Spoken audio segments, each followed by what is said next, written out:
नमस्कार दोस्तों, मैं प्रभाकर सिंह स्वागत करता हूं आपका मेरे YouTube चैनल इकोनॉमिक पाठशाला में। तो ये पार्ट 2 है कंज्यूमर इक्विलिब्रियम यूटिलिटी एनालिसिस का। फर्स्ट पार्ट में मैंने कवर किया था कि कंज्यूमर इक्विलिब्रियम को कैसे मेजर करते हैं, कार्डिनल मेथड क्या है, ऑर्डिनल मेथड क्या है। इस चैप्टर में यानी कि यूटिलिटी एनालिसिस में हम कार्डिनल मेथड अभी पढ़ रहे हैं। तो पिछले चैप्टर में मैंने कवर किया था कि टोटल यूटिलिटी क्या होती है, मार्जिनल यूटिलिटी क्या होती है, टोटल यूटिलिटी और मार्जिनल यूटिलिटी के बीच रिलेशन क्या क्या होता है, और उसके साथ में हमने पढ़ा था कि लॉ क्या है डिमिनिशिंग मार्जिनल यूटिलिटी का, यानी कि ह्रासमान सीमांत उपयोगिता का। अगर आपने वो वीडियो नहीं देखा है तो वो वीडियो आप जाकर देख लीजिए पहले, क्योंकि ये उसी का ही कंटिन्यूएशन पार्ट है। लिंक उसका आपको डिस्क्रिप्शन बॉक्स में मिल जाएगा। इस चैप्टर में या इस वीडियो में अब मैं कवर करूंगा कि कंज्यूमर इक्विलिब्रियम का डेफिनेशन क्या है, क्या इसका लॉ है, अजम्पशंस क्या क्या हैं उसके, और कैसे कुछ एग्जांपल्स की सहायता से हम समझेंगे कि कैसे उसको निकाला जाता है, मेजर किया जाता है। तो शुरू करते हैं फिर इकोनॉमिक पाठशाला। तो यूटिलिटी क्या है, जल्दी से रिवाइज कर लेते हैं। मनुष्य को या इंसान को अपने जीवन यापन के लिए बहुत सारी चीज़ों की ज़रूरतें होती हैं, और उन ज़रूरतों को पूरा करने के लिए बहुत सारे संसाधन रिसोर्सेज मार्केट में अवेलेबल हैं। अब जैसे खाने का उदाहरण लें तो खाने के लिए हम जैसे आटा खरीदते हैं, चावल खरीदते हैं, है ना। तो ये क्या है, हमें हमारे लिए कुछ ना कुछ रूप से ये उपयोगी हैं, भूख मिटाती हैं, हमारी संतुष्टि देती हैं। तो अपनी ज़रूरतों के और रिसोर्सेज के हिसाब से ही हम वस्तुओं का क्या करते हैं, उपभोग करते हैं। अब हम वस्तुओं का उपभोग क्यों करते हैं, क्योंकि वो हमारे लिए किसी ना किसी रूप में उपयोगी हैं। जैसे मैंने चावल का, आटे का उदाहरण लिया, तो आटा या फिर चावल हमारी भूख मिटाता है और इस रूप में वो हमारे लिए उपयोगी है। तो हर एक वस्तु किसी न किसी रूप में संतुष्टि का कुछ ना कुछ स्तर हर एक आदमी को देती है। ये ह्यूमन टू ह्यूमन वेरी कर सकता है। हो सकता है कि कुछ चीज़ मेरे लिए उपयोगी है, बहुत ही ज़्यादा यूटिलिटी मुझे उससे मिलती है, लेकिन वही वस्तु दूसरे आदमी के लिए बेकार हो। जैसे तोरी की सब्जी कुछ लोगों को बहुत पसंद होती है, लेकिन कुछ लोगों को बिल्कुल भी पसंद नहीं होती है। तो ये क्या है, एक तरह का उपयोगिता होती है। तो हर एक वस्तु की अपनी एक उपयोगिता होती है, ठीक है। ये है यूटिलिटी। अब हम समझते हैं कंज्यूमर इक्विलिब्रियम। इक्विलिब्रियम का मतलब पहले समझ लें, उसके बाद कंज्यूमर इक्विलिब्रियम पढ़ेंगे। इक्विलिब्रियम होता है संतुलन।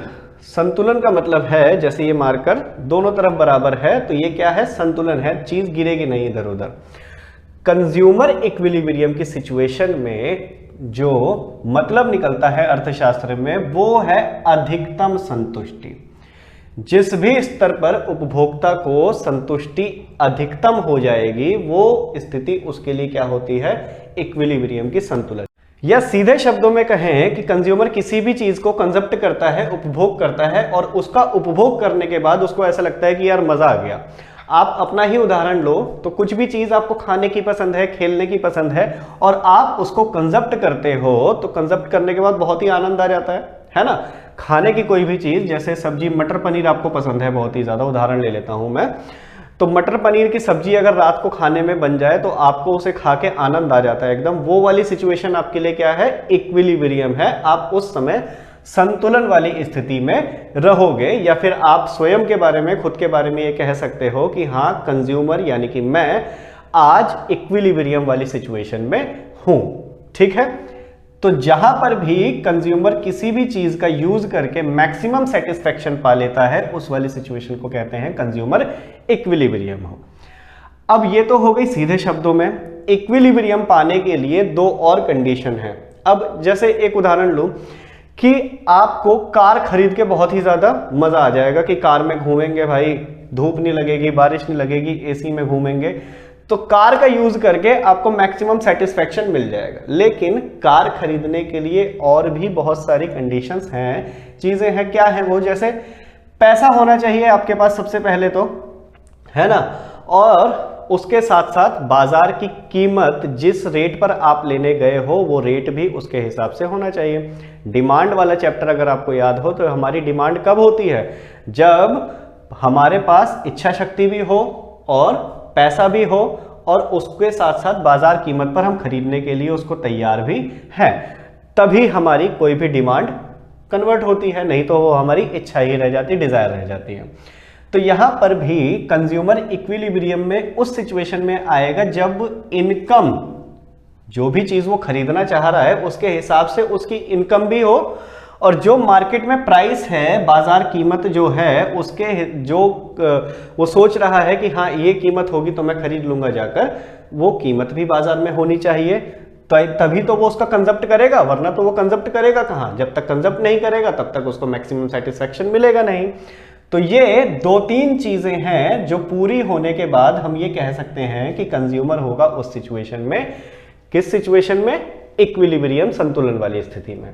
तो यही इसकी परिभाषा भी है कि क्या कंज्यूमर प्लान्स हिज एक्सपेंडिचर यानी कि खर्च on different goods and services यानी कि वस्तुएं और सेवाएं in such manner that he maximize his total satisfaction on given his income and market price। किसी भी दी गई बाजार कीमत और आय पर जो भी उपभोक्ता इस तरह से योजना बनाता है खर्च करने की कि मैं अपना सेटिस्फेक्शन यानी कि संतुष्टि मैक्सिमम कर लूं, वो क्या होगी उसके लिए, कंज्यूमर के लिए इक्विलिब्रियम यानी कि संतुलन वाली स्थिति। समझ गए यहां तक कि कंज्यूमर इक्विलिब्रियम क्या होता है? तो अब हमें इस चैप्टर में यही समझना है कार्डिनल मेथड से यानी कि गणनावाचक से कंज्यूमर इक्विलिब्रियम में किस सिचुएशन में होता है, कैसे मेजर करते हैं कि कंज्यूमर इक्विलिब्रियम में है या फिर नहीं है।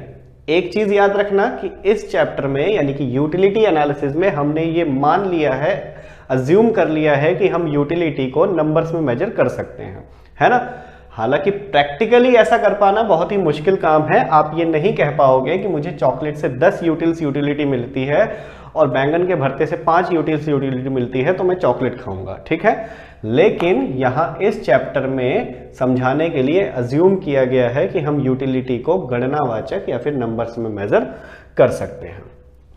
तो आगे बढ़ते हैं, फिर अब देखते हैं अजम्पशंस कंज्यूमर इक्विलिब्रियम के।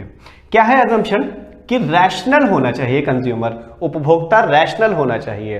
रैशनल का मतलब है कि उसको अपनी प्रायोरिटीज पता होनी चाहिए कि मेरी जरूरत के हिसाब से कौन सी चीज मैं खरीदूं और कौन सी चीज मैं ना खरीदूं। जैसे आपके घर में महीने के शुरुआत में कुछ इनकम आती है और सबसे पहला काम क्या होता है कि घर में राशन भरा जाए। जो हिंदी का शब्द राशन है वो अंग्रेजी के शब्द राशन से ही आया है ना। यानी कि हम हिसाब किताब बनाएं कि कौन सी मेरी प्रायोरिटी की चीज होती है। तो राशन भरा जाए सबसे पहले, लेकिन कोई भी व्यक्ति है जो रैशनल नहीं है, वो गया सबसे पहले खाने पीने की चीज ना खरीद कर बाइक खरीद ली उसने सारे पैसों की। अब वो महीने भर खाएगा क्या? तो ये तो बेकार की चॉइस हो गई। कोई उसको सेटिस्फेक्शन, कंज्यूमर इक्विलिब्रियम वाली सिचुएशन में रहेगा क्या? कोई सेटिस्फेक्शन ही नहीं मिला उसको, पूरे महीने भूखे मरेगा। तो ये क्या है? रैशनल होना चाहिए कंज्यूमर कि उसको अपनी प्रायोरिटीज पता हो कि मुझे कौन सी चीज कब खरीदनी है। कार्डिनल यूटिलिटी है, हमने ये मान लिया है, गणनावाचक है ना कि यूटिलिटी को नंबर्स में मेजर किया जा सकता है। इंडिपेंडेंट यूटिलिटी, इंडिपेंडेंट यूटिलिटी का मतलब है कि स्वतंत्र है मेरी उपयोगिता। मुझे जो एक प्रोडक्ट से यूटिलिटी मिलती है वो स्वतंत्र है, यानी कि वो दूसरे से कुछ भी प्रभाव उसमें नहीं पड़ता, इफेक्ट उसका नहीं पड़ता। जो मुझे कोका कोला से यूटिलिटी मिलती है वो किसी और चीज का उपभोग करने से वो चेंज नहीं होगी। अगर इससे 10 मिलती है कोका कोला से, तो पेप्सी से मिलने वाली यूटिलिटी चाहे वो 20 हो, 50 हो, 100 हो, लेकिन कोका कोला से मेरी 10 ही रहेगी। इसको कहते हैं इंडिपेंडेंट यूटिलिटी। नेक्स्ट है marginal utility of money is constant. Marginal utility of money क्या होती है? इस पॉइंट को ध्यान से समझना, क्योंकि इसी पॉइंट पर लगभग ये पूरा का पूरा चैप्टर डिपेंड है, निर्भर है। तो हम ये मान लेते हैं कि मार्जिनल यूटिलिटी ऑफ मनी जो है वो कांस्टेंट है, लेकिन मार्जिनल यूटिलिटी ऑफ मनी होता क्या है?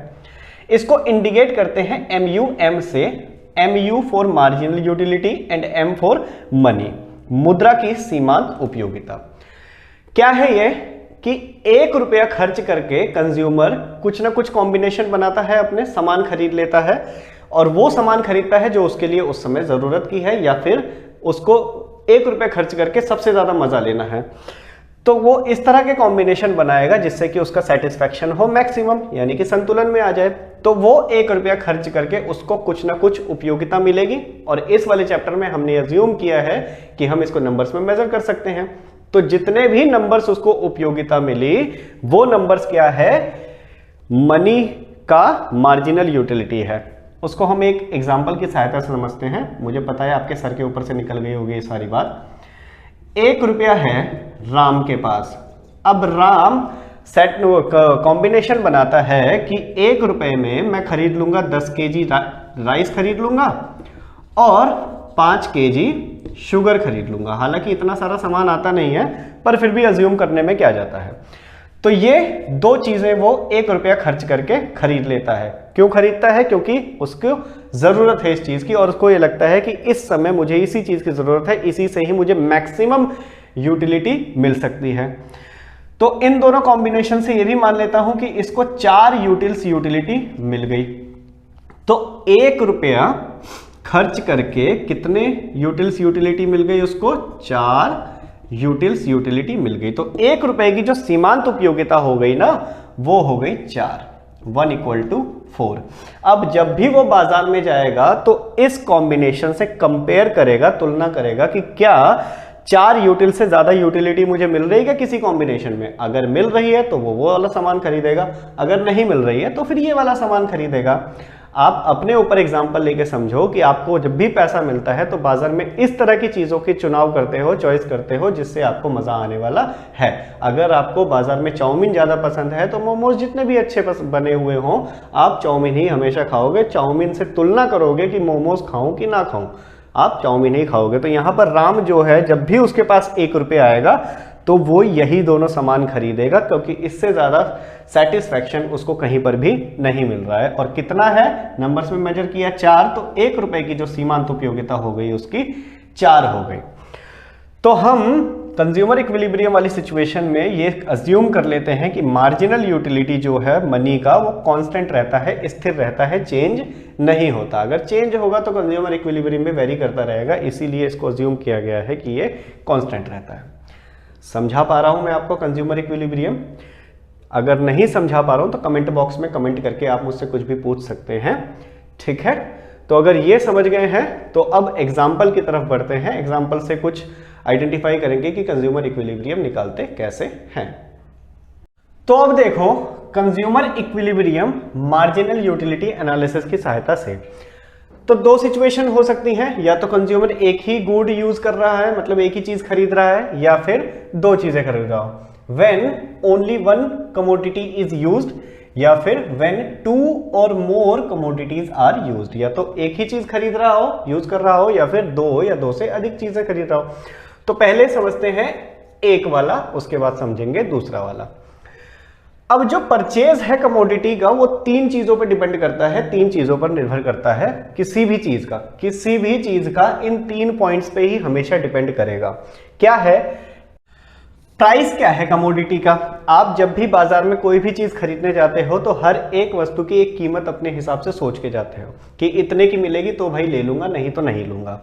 तो जब तक प्राइस आपके बजट में नहीं होगा तब तक आप उस चीज को खरीदोगे नहीं, है ना। तो पहला कीमत क्या है कमोडिटी का।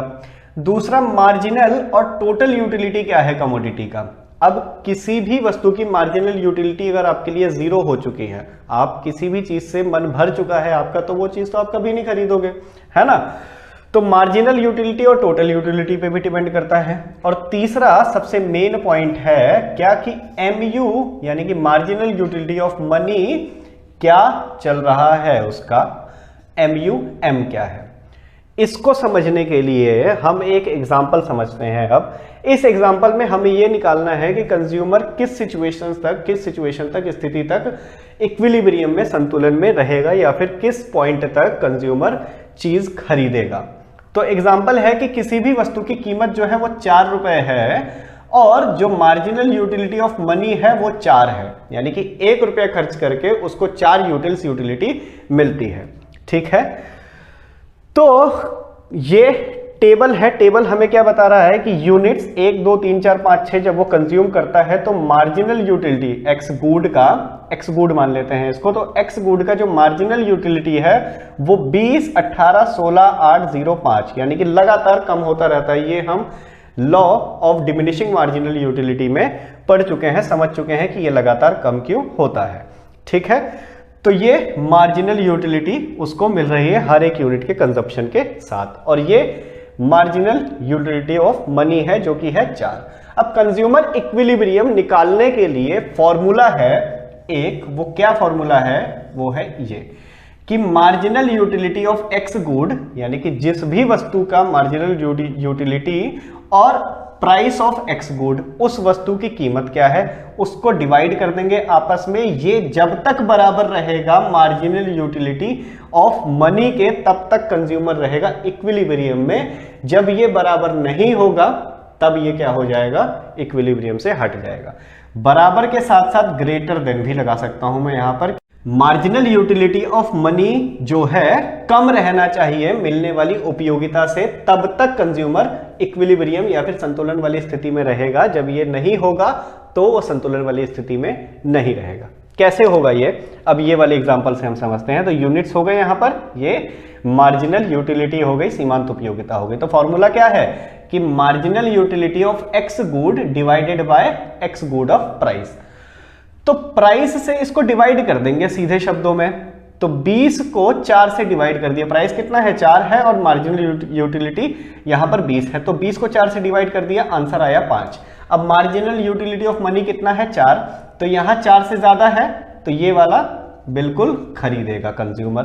क्या, क्योंकि यहां पर संतुलन में है, ज्यादा उपयोगिता मिलेगी उस वाले से, है ना। दूसरी यूनिट जब लेता है तो 18 हो जाती है, और 18 को जब हम 4 से डिवाइड कर देंगे तो कितना हो गया 4.5, क्या हो गया 4.5 MUM। तो MUM यहां पर भी ज्यादा है इस वाले, तो फिर यहां पर भी वो खरीदेगा। तीसरा जब 16, तो 16 को 4 से डिवाइड किया तो 4, यहां पर बराबर हो गया, तो जहां पर भी बराबर रहते हैं वहां पर भी संतुलन वाली स्थिति में रहता है, तो तीसरी वाली इकाई भी खरीदेगा। अब यहां पर नीचे देखो तो ये MUM से कम हो गए, तो जहां पर भी ये कम हो जाते हैं वो वाली सिचुएशन में कंज्यूमर इक्विलिब्रियम में नहीं रहता, यानी कि इस कॉम्बिनेशन में जो पहले उसने कॉम्बिनेशन बनाया था उससे कम यूटिलिटी मिल रही है, तो फिर ये वाला सामान क्यों खरीदेगा, वो वाला सामान खरीदेगा। तो इन वाले सिचुएशन में ये वाली इकाइयां कंज्यूमर नहीं खरीदेगा। तो ये हो गया एक गुड या फिर एक कमोडिटी जब कंज्यूमर यूज कर रहा है तो कंज्यूमर इक्विलिब्रियम कैसे निकालेंगे, ये फॉर्मूला है इसका, याद कर लेना। और इस टेबल की सहायता से मैंने समझाने की थोड़ी सी कोशिश की है। अब देखते हैं जब वो 2 या 2 से अधिक वस्तुएं यूज कर रहा है तो 2 और मोर गुड्स वाला एग्जांपल समझना बहुत ही आसान है। सबसे पहले तो फॉर्मूला देख लेते हैं, क्या था फॉर्मूला एक कमोडिटी वाले में कि MUX बटे PX इक्वल टू MUM। अब यहां पर 2 कमोडिटी है तो X गुड मान लिया है और दूसरे को Y गुड मान लिया है, तो MUX यानी कि marginal utility of X commodity divided by price of X commodity equals to marginal utility of Y commodity divided by price of Y commodity equals to MUM होना चाहिए। तो जब ये तीनों बराबर हो जाएंगे उस सिचुएशन में उपभोक्ता होगा संतुलन में, कंज्यूमर होगा इक्विलिब्रियम में। कैसे निकलेगा ये फॉर्मूला 2 कमोडिटी वाले में हालांकि केवल रटने के लिए है। एग्जाम्पल देखिए, अब आप एग्जाम्पल से आप बहुत ही अच्छे से समझ पाओगे। अब राम है, राम के पास 88 रुपए है और मार्केट प्राइस है 8 रुपए, ठीक है। राम के पास 88 रुपए है और मार्केट प्राइस है 8 रुपए पर यूनिट दोनों कमोडिटी का। तो उसको इस तरह के कॉम्बिनेशन बनाने हैं दोनों में कि उसका सेटिस्फैक्शन जो हो मैक्सिमम सेटिस्फैक्शन वाले में ही उपभोक्ता संतुलन की स्थिति में होता है।